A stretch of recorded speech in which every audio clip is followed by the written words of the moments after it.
कुछ ना कुछ लेकर ही लौटोगे।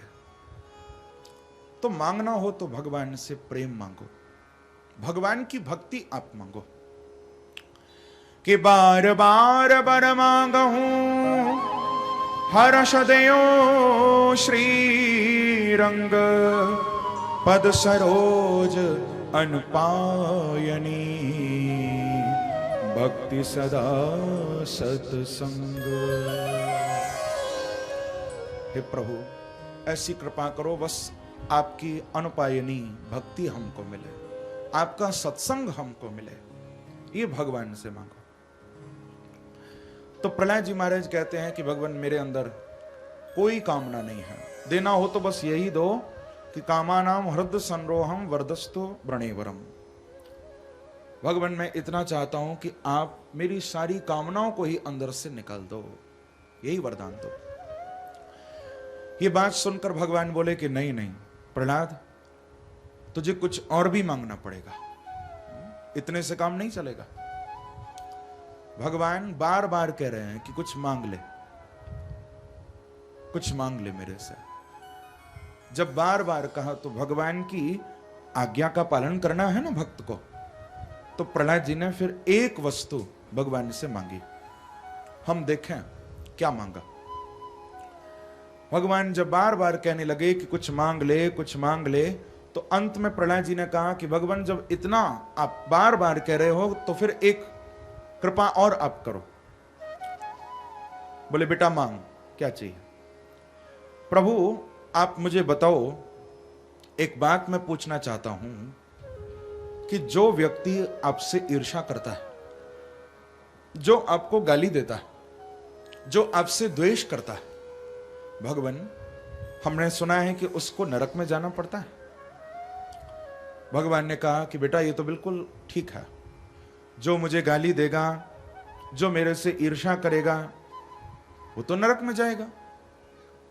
तो प्रहलाद जी रोते हुए भगवान को बोले कि भगवान फिर एक कामना और है।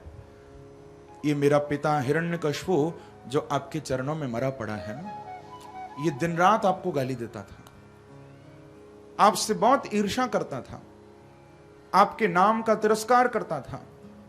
भगवान तो एक कामना आपके चरणों में है कि चाहे कैसा भी था, लेकिन था तो मेरा पिता, आप मेरे पिता को नरक में मत डालना प्रभु, इतनी कृपा कर दो। ये बात सुनकर नरसिंह भगवान की आंखों से आंसू गिरने लगे। भगवान बोले कि वाह प्रहलाद, अरे जिस पिता ने तुझे इतना कष्ट दिया, तेरे साथ क्या क्या नहीं किया। कल आपने सुना था, जहर भी दिया, अग्नि में जलाने का प्रयास भी किया, पहाड़ से भी फेंका, क्या कष्ट नहीं दिया प्रहलाद को जिस पिता ने। और उस पिता के लिए प्रहलाद जी कह रहे हैं कि इसको नरक में मत डालना। तो नरसिंह भगवान इतने प्रसन्न हो गए कि प्रहलाद जी को बोले कि त्रिशप्त भी पिता पोतः पितृ भी सहते नघ। हे प्रहलाद, तू केवल अपने पिता की बात करता है, आज मैं तुझे आशीर्वाद दे रहा हूं कि आज से मैंने सारे तेरे कुल को ही पवित्र कर दिया है, तेरी 21 पीढ़ियों को मैंने तार दिया है। तेरे कुल में मेरा कोई कितना भी अपराध करेगा, मैं उसे अपनी ओर से कभी नहीं मारूंगा। जा, आज से मैंने तेरे कुल को पवित्र कर दिया। भगवान वही कुल पावनः। बंधुओं, जिस घर में प्रहलाद जैसा भक्त पैदा हो जाए, वो तो पीढ़ियों को तार देता है, सारे कुल को पवित्र कर देता है। बोलो प्रहलाद जी महाराज की जय, श्री वृंदावन बिहारी लाल की जय। इस प्रकार से नरसिंह भगवान ने अपने परम भक्त प्रहलाद पर कृपा की बंधुओं, और कृपा करके भगवान अंतर ध्यान हुए।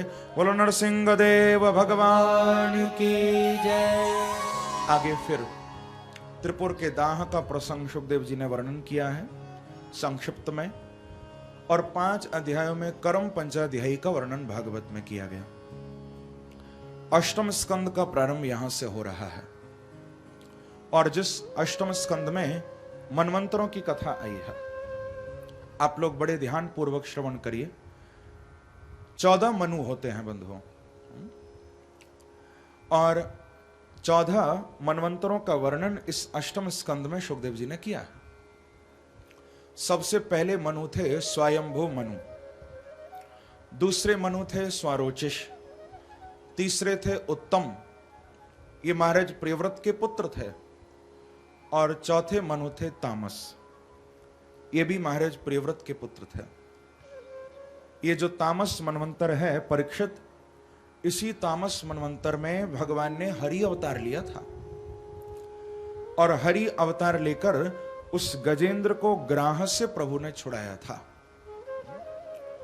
ये बात सुनकर महाराज परीक्षित बड़े गदगद हो गए और बोले कि हे सुखदेव जी, आप थोड़ा यहीं रुक जाइए, आगे मनवंतरों की कथा में पीछे सुनूंगा, पहले आप मुझे कृपा करके ये गजेंद्र मोक्ष का प्रसंग सुनाइए। मैं इस हरि अवतार की कथा को विस्तार से सुनना चाहता हूं।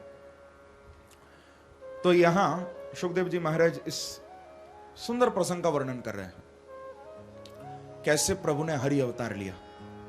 कि आसीद गिरिवरो राजन स्त्रिकोट इति विश्रुतः क्षीरोदेना व्रतः श्रीमान योजनायुत मुच्छ्रितः। हे परीक्षित, एक त्रिकूट पर्वत क्षीर सागर के एकदम मध्य में था। ध्यान देकर सुनिए, बहुत विशाल पर्वत जिसका नाम था त्रिकूट पर्वत। आसीद गिरिवरो राजन त्रिकूट इति विश्रुतः। ये जो त्रिकूट पर्वत था, इसके 3 शिखर थे, 3 चोटियां, एक स्वर्ण का शिखर, एक चांदी का शिखर और एक लोहे का शिखर। ऐसा अद्भुत यह पर्वत था। और इस पर्वत के नीचे एक बड़ा सुंदर वरुण का उद्यान था। वरुण देवता का एक बहुत सुंदर उद्यान था, और उस उद्यान के मध्य में एक बड़ा अद्भुत सरोवर था। प्रेम से कहो श्री राधे। बहुत सुंदर सरोवर। और उस सरोवर से थोड़ा ही दूर उद्यान में एक गजेंद्र, एक हाथी अपने परिवार के साथ रहा करता था। जिस गजेंद्र की हथनियां थी बहुत सारी, छोटे छोटे बच्चे भी थे उसके। एक बार यही ग्रीष्म ऋतु पड़ रही थी। इस समय ग्रीष्म ऋतु चल रही है। जैसे अभी भयानक गर्मी है, ऐसे ही उस समय ग्रीष्म ऋतु थी, भयंकर गर्मी पड़ रही थी।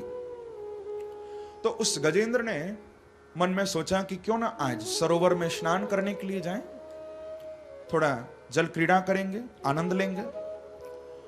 तो वो गजेंद्र अपनी उन हथनियों के साथ, बच्चों के साथ, सारे परिवार के साथ बड़ा मस्ती में झूमता हुआ, मदमस्त चाल से चलता हुआ उस सरोवर के किनारे आया है, और सरोवर में स्नान करने के लिए अंदर गया। बंधुओं, जल के अंदर प्रवेश करके बड़ा अद्भुत ढंग से जल क्रीड़ा का आनंद ले रहा था। कभी गजेंद्र अपनी सूंड में जल भरता है, अपनी हथनियों के ऊपर फेंकता है, कभी हथनियां सूंड में जल भरती हैं, गजेंद्र पर डालती हैं, बच्चों पर डालती हैं। इस प्रकार से जल क्रीड़ा का आनंद ले रहे थे। परंतु उसी सरोवर में एक ग्राह रहता था, एक मगरमच्छ, बड़ा विकराल, विशाल। जब उस ग्राह ने पानी में हलचल देखी, समझ गया कि आज कोई आया है। उसने तुरंत किनारे की ओर कूच किया और अंदर अंदर पानी के आया। किसी को मालूम नहीं चला। आकर उसने सीधे गजेंद्र के चरण को पकड़ लिया। चरणे रुषाग्रहीत, गजेंद्र के चरणों को पकड़ लिया उसने। अब तो महाराज गजेंद्र घबरा गया एकदम कि ये अचानक क्या हो गया। खूब पैर को छुड़ाने की कोशिश की उसने, लेकिन नहीं छुड़ा पाया। बार बार प्रयास करने लगा, पैर नहीं छुड़ा पा रहा। चिंगाड़ रहा है, बच्चों को, पत्नियों को, हथनियों को आवाज लगा रहा है। सब गजेंद्र के पास आई, देखा कि पैर को किसी ने पकड़ रखा है। सब घबरा गए। अब अपनी अपनी सूंड से गजेंद्र के पैरों को सब खींच रहे हैं मिलकर। सारा परिवार लग गया, लेकिन सब मिलकर भी गजेंद्र को नहीं छुड़ा पा रहे हैं। खूब जोर लगा लिया बंधुओं, कोई नहीं छुड़ा पा रहा। जब बहुत देर हो गई तो एक एक करके अब सब छोड़ के गजेंद्र को जाने लगे। एक एक करके सब पीछे हटने लगे कि अब इसको कोई नहीं छुड़ा पाएगा, अब कोई नहीं बचा सकता। सब जाने लगे वहां से।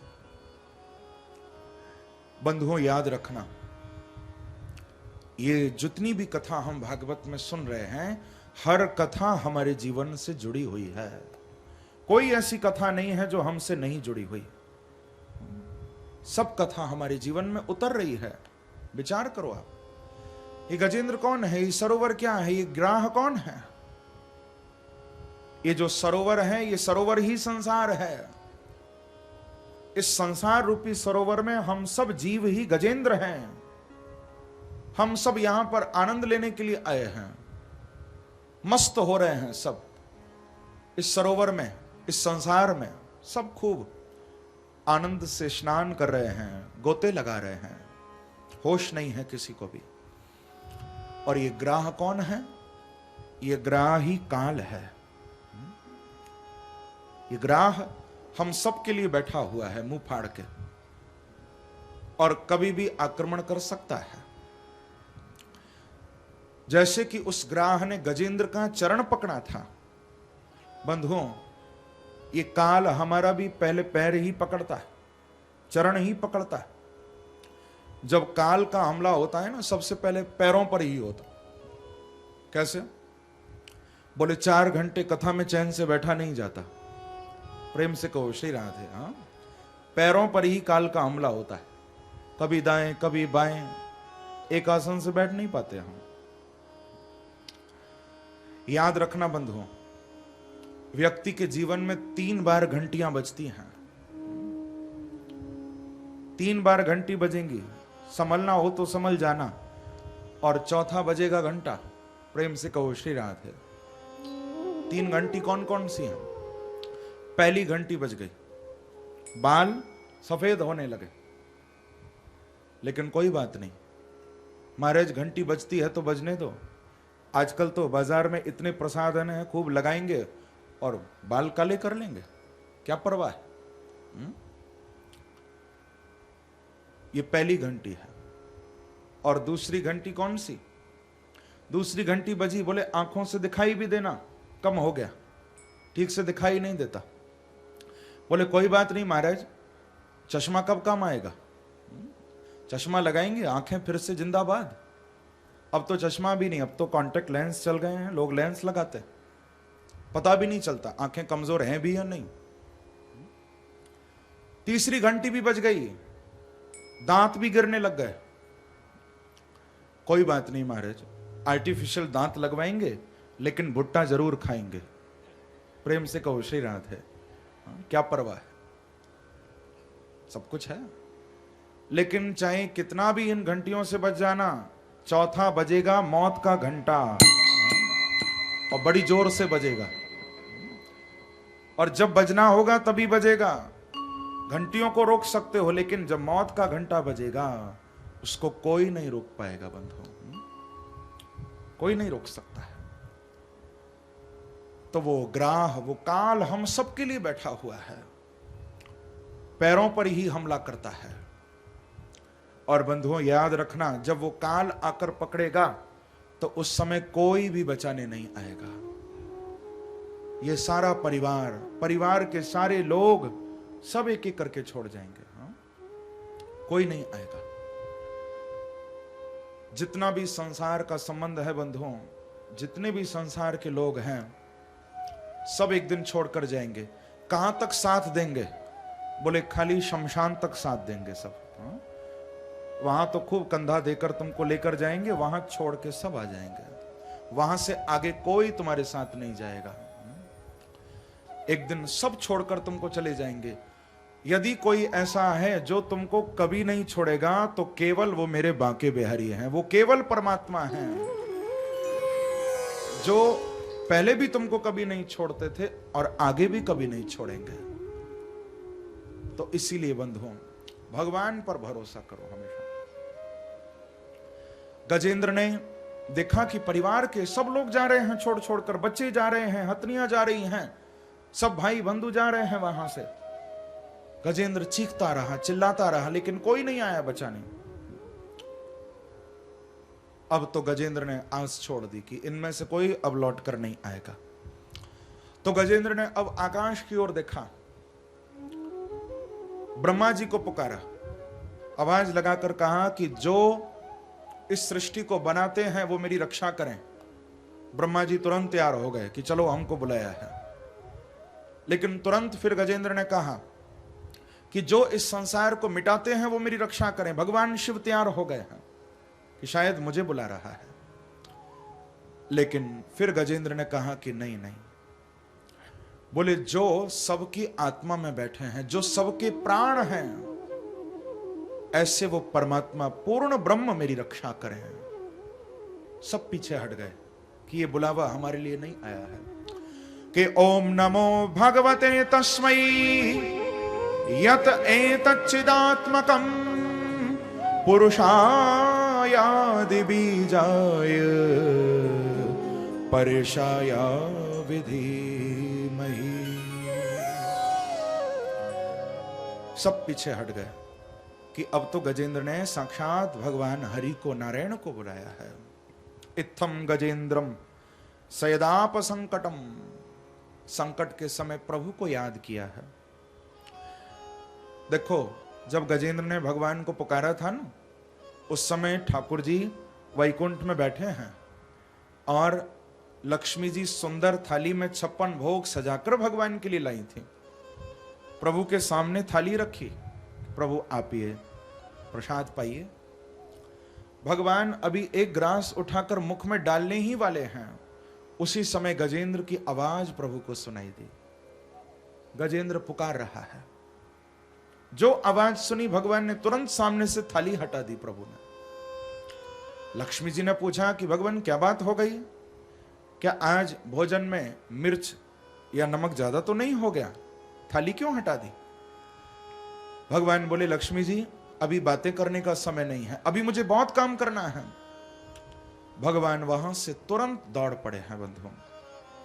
वैकुंठ के द्वार पर प्रभु जब आए, गरुड़ जी को कहा कि गरुड़, आज हमको अपने भक्त की रक्षा करने के लिए चलना है, चलो हमारे साथ। तो जानते हो गरुड़ जी ने क्या कहा? गरुड़ जी बोले कि प्रभु आज मेरे पास टाइम नहीं है। प्रेम से कहो श्री राधे। आज गरुड़ जी को अभिमान हो गया। गरुड़ ने मन में सोचा कि देखो इस हाथी को, इस गजेंद्र को, इसने अपनी स्तुति में भगवान को तो कितनी बार पुकारा, लेकिन एक बार भी मुझे नहीं पुकारा, मेरा नाम नहीं लिया। मैं भी तो देखूं मेरे बिना भगवान कैसे जाएंगे, क्योंकि ले जाने वाला वाहन तो मैं हूं। ये बात सोचकर गरुड़ को अभिमान हो गया है।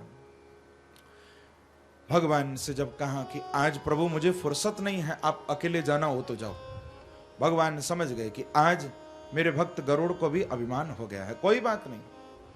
तो गरुड़ तजी सिधारे, सूरदास जी कहते हैं। भगवान ने गरुड़ को छोड़ दिया और नंगे पांव ही वैकुंठ से प्रभु दौड़ पड़े हैं।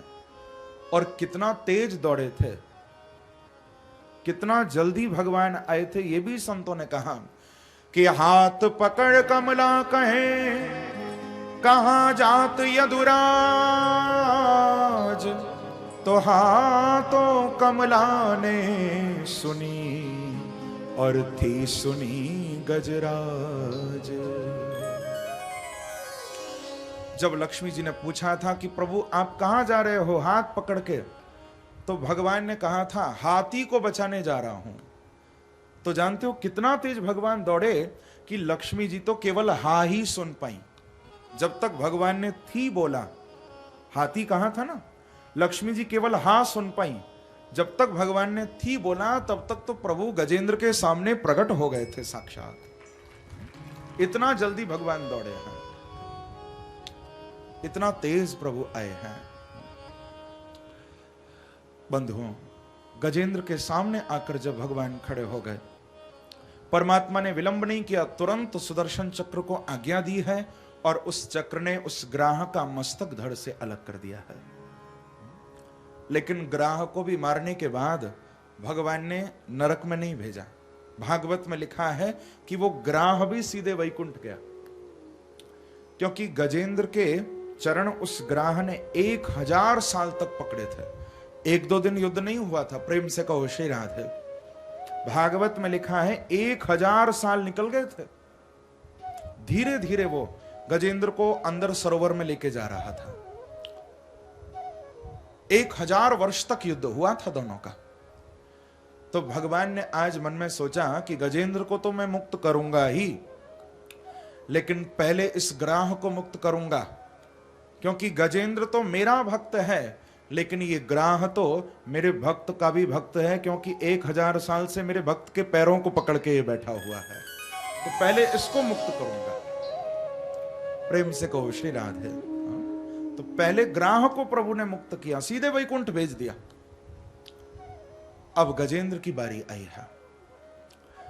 गजेंद्र ने जब भगवान को देखा, आंखों से आंसू गिरने लगे गजेंद्र के। बड़ा प्रसन्न होने लगा कि प्रभु आप आ गए मेरे जैसे एक जानवर को बचाने के लिए, एक पशु को बचाने के लिए। हे भगवान, मैं आपको क्या दूं? कुछ भी दिखाई नहीं दिया। क्या भेंट करूं मैं? नंगे पांव प्रभु आए हैं।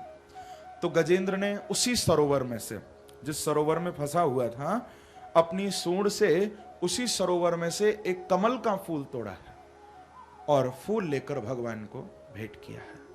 ठाकुर जी ने दोनों हाथों से गजेंद्र का वो फूल लिया बंधुओं, और फूल लेकर प्रभु गजेंद्र को स्पर्श करते हैं। जैसे ही स्पर्श किया तो गजेंद्र ने गजेंद्र की योनि छोड़ दी और दिव्य रूप को धारण करके सीधे भगवान के धाम पधारे हैं।